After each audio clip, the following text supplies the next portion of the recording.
Hello and welcome.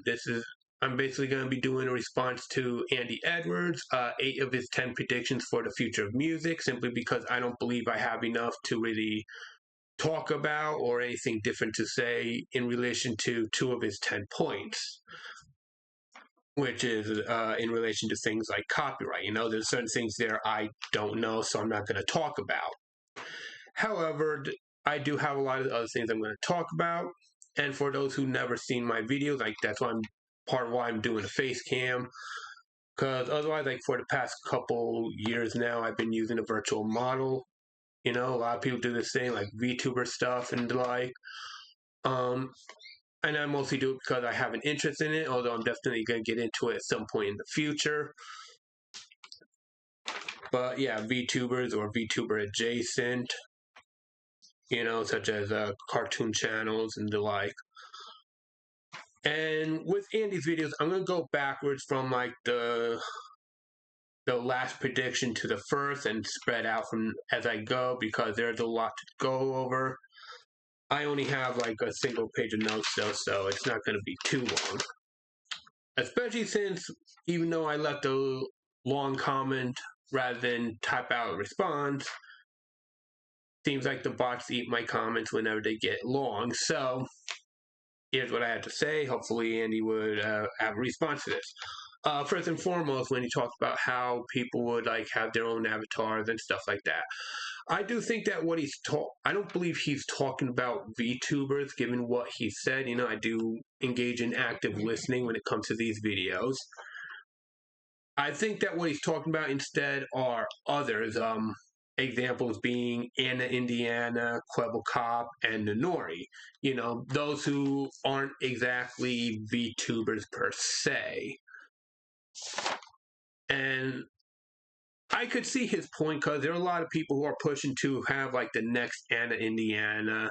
There are those who want to do what Quebble Cop does. And then there's those people like me who would rather just have a virtual character there as a presentation, either an extension of ourselves or an expression of ourselves or as a character to act as, kind of like a digital puppet show, you know.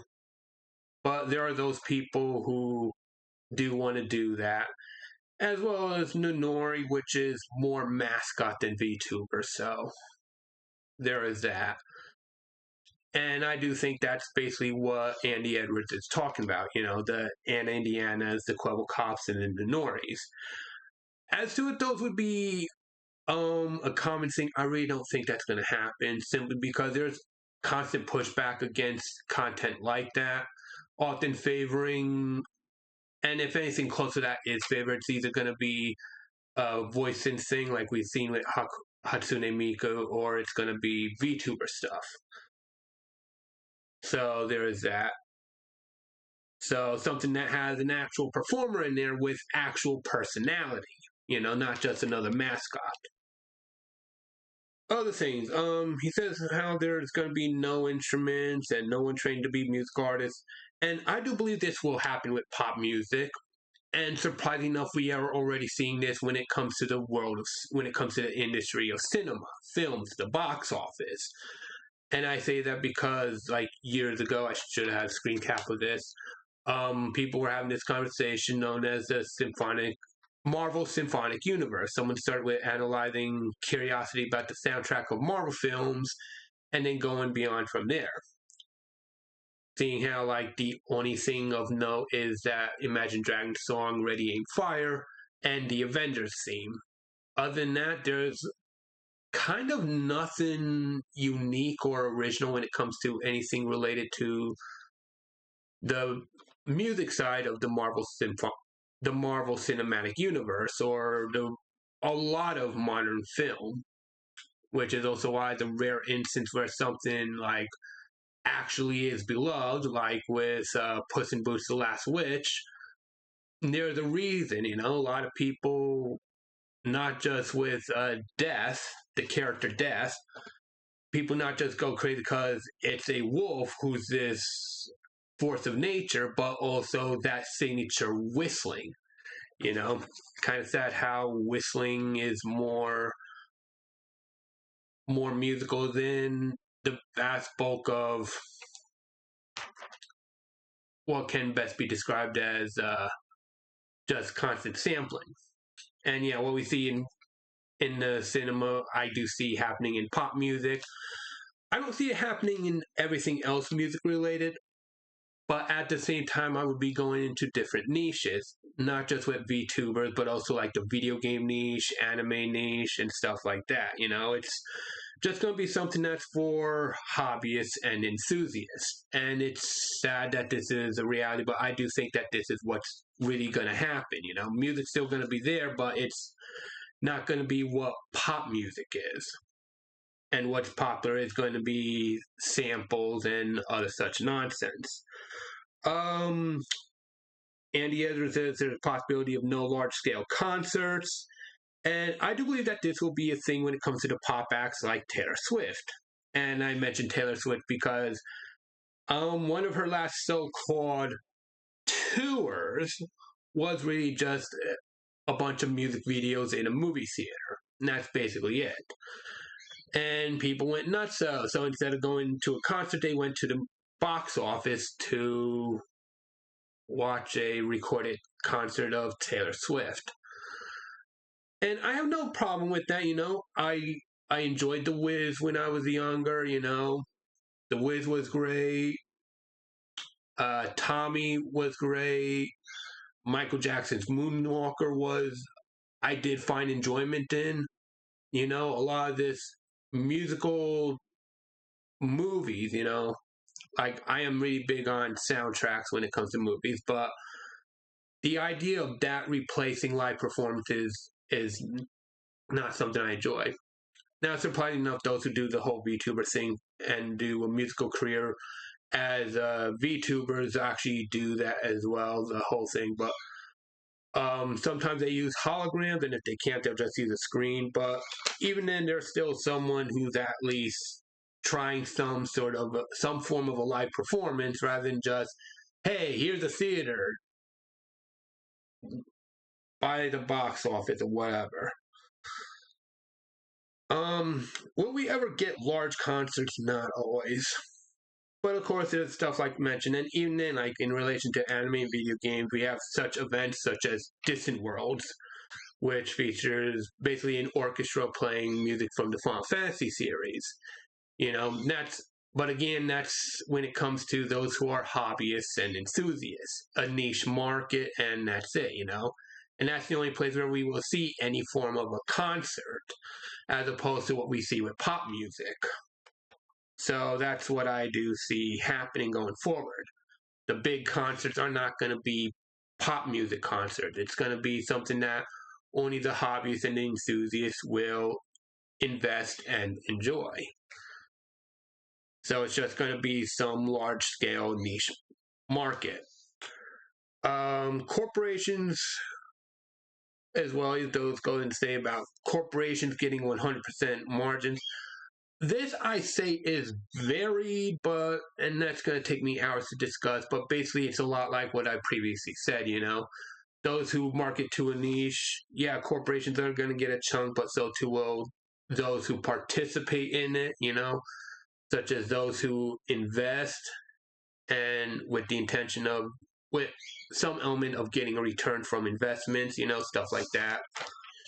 Another thing, well, that's basically it for all those, and I went through like a whole bunch of his predictions in all that statement. A few more things before I end this. Collapse of streaming platforms, this is a normal thing. I hate to say it. Like, I've been seeing it since the dot-com bubble burst. Matter of fact, when I started with uploading content, it wasn't even on YouTube. It was on a site called Putfile, where you could put all sorts of image files. Although trying to promote your music and animation such through Putfile was a nightmare. I could tell you from experience, which is also why my career options have flopped. I am someone who actually does have experience, but remains in the shadows because I tried with Putfile, which was like way before YouTube. So yeah, collapsing streaming services, that's something that's been happening since the dot-com bubble burst. Now, as for AI content being pushed, surprisingly enough, people have been talking about this going on since 2011. Because like stuff like Elsa Gate and stuff like that, a lot of people are saying how a lot of the animated stuff has been done by AI. Like I said, it's been done since 2011, and I'm saying that because that was when people back when PewDiePie was big and people were using AI of PewDiePie in 2011. So yeah, this is a thing that's been happening. It's been a very slow creep, and only now people are just starting to notice. Lastly, he talks about the whole thing of recorded history. That's basically another thing that a lot of people have spoken of, such as 12 Tone and his reaction to Rick Beato. Basically, the seeds of time. You know, there may be those of us living now who would remember someone like Annette Funicello, but there are also those who will not know unless they're looking into whatever history is available and whatever records are still around. They're not going to know who Annette Funicello is. Of course, though, there is an exception when it comes to memes, but even then, that's an iffy thing, you know? After all, it's because of memes that younger audience know who Yes is. It's also why younger audience knows of Rick Astley and Sandy Martin. You know, that song, Camel by Camel. As well as the Shangri-Las, seeing how their music was sampled for that Oh No meme, which a lot of people have grown tired of for obvious reasons. I'm going to stop here because I could keep listing instances where a musician ends up becoming more recognized to the younger audience thanks to a meme. And if anyone's wondering why the hell I mentioned Yes, what's the meme? It's the to be continued meme because of an anime called JoJo's Bizarre Adventure, and we'll use old songs like Roundabout for their ending credits, and like before the to be continued when an episode would end, right at the end episode's ending, and they leave on a cliffhanger, you hear the intro of Roundabout. So there's a little bit of anime and music history that some people don't know. But yeah, that's my video, and I ended up making this longer simply because I went off script, because that is a habit of mine. So that's what I had to say of my predictions and my thoughts in relation to Andy Edwards' predictions. I'm not always going to do this whole face cam thing simply because there's a lot of setup that has to be done, and another benefit of using a virtual model is that I don't have as much setup. Like, granted, there is a setup, but at the same time, mine is very simple compared to other people who use full body, in which case it's more like a masquerade than a puppet show, really, when one thinks about it. And no, it's nothing like Anna Indiana, Quibble Cop, or that mascot thing that Nonori does. There's a lot more that I could talk about, but I think I'd be getting off topic. So that's it for this one. Bit of a preview on. Actually, no, I'm not going to do the preview thing. So yeah, that's it for this video. I kind of went long. Yeah, I'm just rambling now. So if people are coming in from Andy Edwards videos, they're probably accustomed to this anyways. So there's IRL, real life me, George, and then my character Neko, though I'm probably going to change it to the mad chihuahua, the crazy chihuahua, or something, because it looks like a deformed chihuahua. And yeah, that's it for this video. On to the next one when I'm able to record it. And this is